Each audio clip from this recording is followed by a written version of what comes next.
Hello, my name is Jonathan Story, and this is my VR critique of Job Simulator and the Friendly Skies level of I Expect You to Die, which I believe is the first mission of that game. So we're starting in a Job Simulator here, and you can see there's a selection of these little cartridges that you plug into the top here of this terminal, which is pretty familiar, I believe, to a lot of people who have played any kind of game before where you have to plug a cartridge into the console to get it to work. This version of the game actually features a subtitles slot down here, a little grab handle that you grab and pull it out to activate subtitles for floating point subtitles, which I find to be a very neat accessibility feature. So you have to pull the lever to start the game, as you saw there. And this is actually a standing experience. I started this game sitting down and was not aware you had to stand for this, but I transitioned into standing at this point because I could not reach that kiosk. So you can see there's a lot of grabbable objects here, a lot of things you can pick up and move left and right, like this little grill lever here, which switches your stovetop into a grill top. There's also this fire extinguisher off to the side, which features a prominent button, big red button that kind of invites the user to press it. Uh, this game uses a lot of handles, doors such as this, because not everything is automatically starts open, so you do have to interact with the environment in pretty significant ways to do what you want to do, which I find to be very intuitive. You grab a handle in real life and pull the door to open it, and that opens the door. But actually, if I'll look up here in a second, you can see there's a prompt on that classic breakfast menu right there, and the bacon has turned green on that prompt, which tells me it's cooked. This is a little bit different from the real world. Obviously, there's not as many feedbacks. There's not as many senses for the player to rely on. So I can't necessarily tell that that bacon is fully cooked using my sense of touch with heat, or my sense of smell. So some feedback, some visual feedback is required beyond just, oh, the bacon kind of looks cooked. So you can see here, you grab these little pieces of paper off the kiosk like a chef in real life would.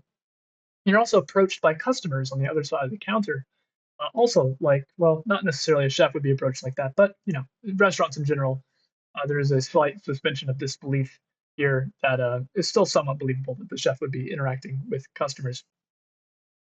So there's a lot of uh, interactables here. There's levers like this object over here on the right that says cold, not cold. There's also a twistable like this right here to switch into the, well, now microwave, but I'm looking for the sink, I believe. There's also that lever we looked at earlier, or that slider, sorry, that changes between the stovetop and the cooktop. And there's that CD player on the left. Basically, every cup, food object, all of that stuff is fully interactable with. You pick it up with your hands.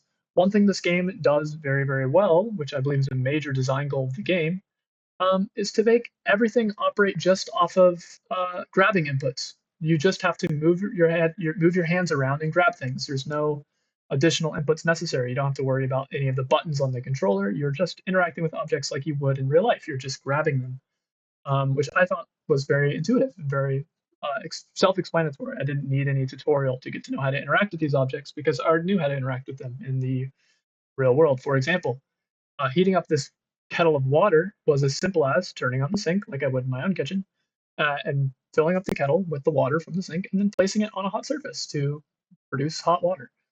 I didn't need any instructions for that, which I think was a very good design choice to use concepts that people already get. So you can see I pour some of the hot water on my hands.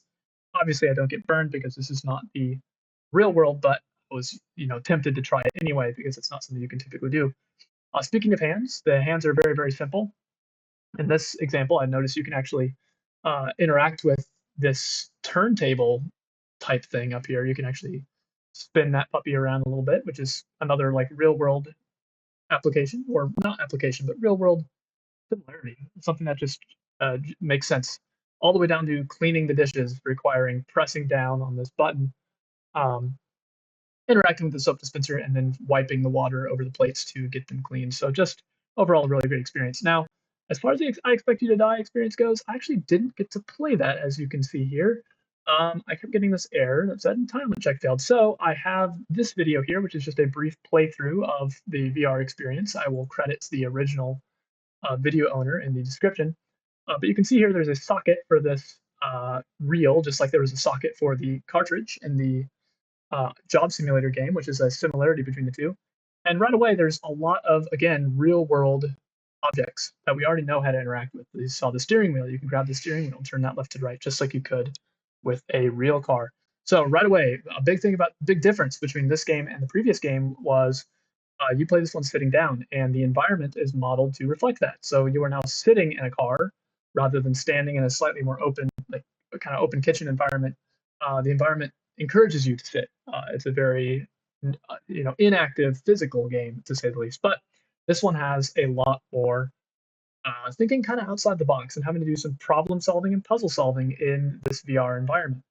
And I think by creating this puzzle solving environment, a lot of your senses that you would not necessarily use normally, which you'll see in some of these mechanics. For example, I believe this one right here. Yep, he's able to just suck that knife to him. Some of those mechanics are again just we allow ourselves to suspend our disbelief a little bit because we know that we're not in the real world environment, despite the level of immersion. So this game features a cool mechanic where there's a lot of ways to die, and every time that you die, you kind of restart the level and you try to re-explore the environment and find new features. So this playthrough already has all the correct features, but typically you would fail something because you didn't necessarily know how to approach the obstacle in your way, and would have to re-explore. So, for example, this laser thing encourages the user to tilt his head forward. Uh, and it says, "Oh, you're the wrong person. You have to pick up the gun and shoot it before it kills you." And you probably wouldn't get that right on your first try. You would have to do it a second time. So the cues and prompts in this game are actually they're kind of reinforced. They're not overt like they were in Job Simulator. You kind of pick up on them on your own. So after you've gotten past the first couple of death traps, we'll say, you realize, oh, I've got to defuse this bomb backwards because careful attention to detail says that bomb defusal guide is actually a bomb fusel guide, so you have to do it backwards to get it to work. Um, a couple of things that this game does really well as far as the design goals of the game was again making the space feel very appropriate for the experience at hand. You're sitting down, you're interacting with a lot of parts of a motor vehicle, so you're like, okay, this is how I would interact with a motor vehicle. That right there is a great example of something I do not feel like this game did well, which is why am I interacting with the gas pedal of the car, which makes perfect sense. You press the gas pedal to go forward, but I'm interacting it with my hands. That is not intuitive to me because, well, if you've ever driven a car before, you use your feet to operate the gas pedal. So that could be a feature of that would take me some time, I think, to figure out was, oh, I have to actually point at the gas pedal with my hand and hold the trigger to activate it. So unlike Job Simulator, this one does require some more creative use of VR mechanics. So it requires a higher mastery of how to operate in a VR world. Uh, Another thing that I feel like this game does really well is the whole magnet hands ability. We see that you can pull objects that are further away from you and bring them to you without actually having to physically move over. This really benefits the sitting environment. Like you can see here, you just pull that screwdriver right to you. But that has its pros and cons. So the pros are you don't have to have the player move all that much. They can comfortably sit in one area, motion sickness is reduced, stuff like that. But there are some unintuitive things to that because I'm not going to think, oh, I can just magnet that in a puzzle solving game, right, where I'm trying to use kind of logic and reasoning. I'm not necessarily going to think I can just pull that screwdriver straight to me at first. That might take me a couple tries to figure out. So you solve some puzzles. You launch open an explosive to open up this backside of the airplane. And again, this game it is very immersive. You can see there's a glass bottle here. You can pull the cork out and open it, and you accidentally shattered it on the edge of the gun there to try to an attempt to pour yourself a glass of champagne. But well, no harm, no foul there. You can continue to interact with the world, press these buttons, just kind of put things in. Like for example, the shell, the explosive that went in that gun. That's a nice socket that you place a explosive into and then fire it kind of like you would expect a real world firing mechanism to work. You load the shell in, you pull the lever, it shoots, just like a gun, like he's holding there. Yeah, I mean, it's an interesting experience for sure. I'm kind of bummed out I didn't get to play this one myself. You can see he actually drops the gun way outside the plane, just messing around with the mechanics there, and just having a good time. And soon it will load into the ending where you pull and drive. And again, I don't like that you have to click that gas pedal, but it makes sense. So thank you very much for tuning along with my review. Yeah, mission complete.